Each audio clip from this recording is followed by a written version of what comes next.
When we look at which community colleges succeed best with students, we find that they're looking at four separate things and really advancing student outcomes in four separate areas. One is completion. They make sure students finish their degrees. The second is learning. They actually are measuring learning and making sure that students are improving how much they learn semester by semester, year by year. And instructors, professors, are very engaged in that process. The third is they make sure that students have strong labor market outcomes after they graduate, so that what they learned and what they completed leads to good employment rates with good wages. And then finally, they make sure across all three of those other areas, learning, completion, and labor market outcomes, that they're achieving equitable results for students. So in those ways, community colleges are doing, the best community colleges are doing a great job to enable student success. And they're not just focused on what happens to students inside the college, they're actually measuring what happens to them after they leave as a way of figuring out whether they've been successful.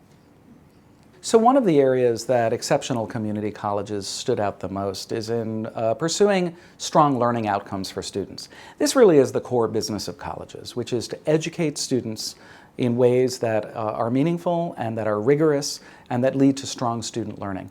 At Valencia College, they have developed a tenure process for professors that's entirely built around becoming a better instructor.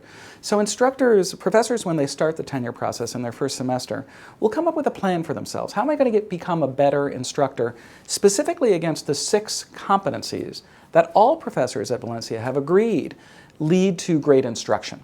And they then have to test in their classrooms what it means to be doing that work, to get better at that. So let me give you an example.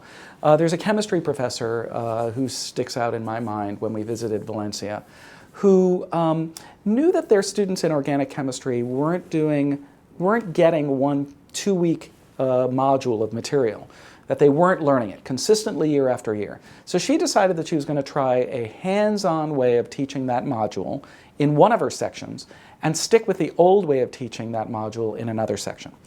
At the end of the semester, she gave a common final exam, and she measured whether students in the new form of teaching were doing better than students in the old form on that exam. And she found that, in fact, the hands-on learning approach did a much better job. She then could adopt that for all of her classes for future years. But not only that, she presented that to all the other faculty in the Teaching and Learning Academy.